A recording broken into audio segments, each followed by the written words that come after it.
आप सभी के लिए। तो बच्चों, आज हम संयुक्त राष्ट्र संघ के विषय में जानने का प्रयास करेंगे।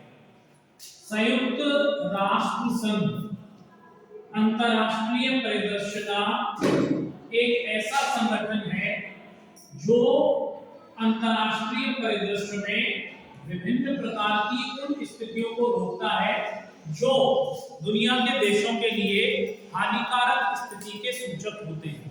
तो बहुत सीधी और स्वाभाविक सी स्थिति ये है कि चाहे हम आज के दौर की बात करें या प्राचीन काल के दौर की बात करें, चाहे भारत की बात करें या पूरी दुनिया की बात करें, अंतरराष्ट्रीय परिदृश्य में और मानव के इतिहास में एक सतत प्रक्रिया हमेशा से चली आ रही होती है।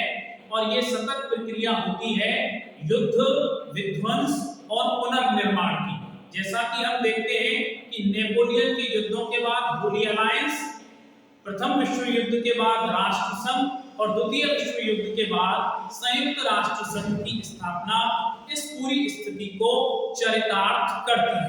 तो हम ये जानने का प्रयास कर रहे हैं कि संयुक्त राष्ट्र संघ की स्थापना कैसे दौर में हुई। तो जब पूरी दुनिया द्वितीय विश्व युद्ध के आगोश में समाई हुई थी, धुरी राष्ट्र लगातार दुनिया के देशों के ऊपर आक्रमण करते जा रहे थे और इस आक्रमण के परिणाम स्वरूप मित्र राष्ट्रों के संगठन का निर्माण हो रहा था। ऐसे दौर में ही संयुक्त राष्ट्र संघ को अस्तित्व में लाने के प्रयास तेज हो गए थे। संयुक्त राष्ट्र संघ को अस्तित्व में लाने में अमेरिका के राष्ट्रपति की महत्वपूर्ण भूमिका थी। ठीक उसी प्रकार से जब प्रथम विश्व युद्ध समाप्त हो गया था और प्रथम विश्व युद्ध के बाद राष्ट्र संघ को अस्तित्व में लाया जा रहा था, तो अमेरिका के राष्ट्रपति वुडरो विल्सन ने महत्वपूर्ण भूमिका का परिचय दिया। राष्ट्र संघ के निर्माण में वुडरो विल्सन की महत्वपूर्ण भूमिका थी। ठीक उसी तरीके से संयुक्त राष्ट्र संघ के निर्माण में भी अमेरिका के एक राष्ट्रपति फ्रैंकलिन डी रूजवेल्ट की बहुत बड़ी भूमिका थी और रूजवेल्ट ने संयुक्त राष्ट्र संघ के स्थापना में एक महत्वपूर्ण भूमिका का निर्वहन किया था। तो हम जिस संयुक्त राष्ट्र संघ की बात कर रहे हैं, यह संयुक्त राष्ट्र संघ द्वितीय विश्व युद्ध की विभीषिका के बाद अस्तित्व में आया था और इस संयुक्त राष्ट्र संघ को अस्तित्व में लाने में अमेरिका के राष्ट्रपति फ्रैंकलिन डी रूजवेल्ट की बहुत बड़ी भूमिका थी।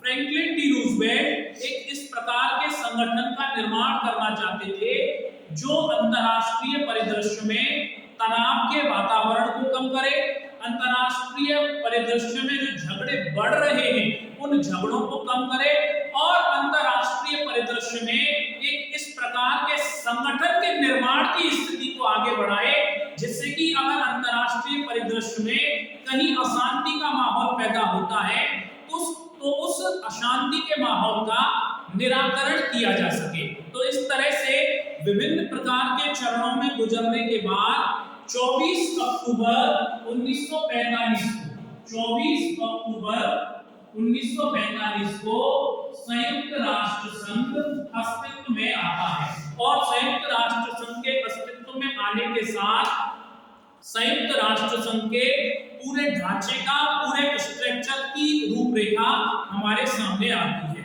हम जिस संयुक्त राष्ट्र संघ की बात कर रहे हैं उस संयुक्त राष्ट्र संघ के 6 अंग हैं। इन 6 अंगों में सबसे पहला है महासभा, दूसरा है सुरक्षा परिषद, तीसरा है आर्थिक एवं सामाजिक परिषद,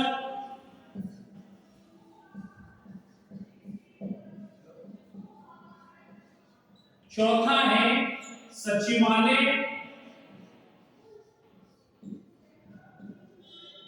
पांचवा है न्यास परिषद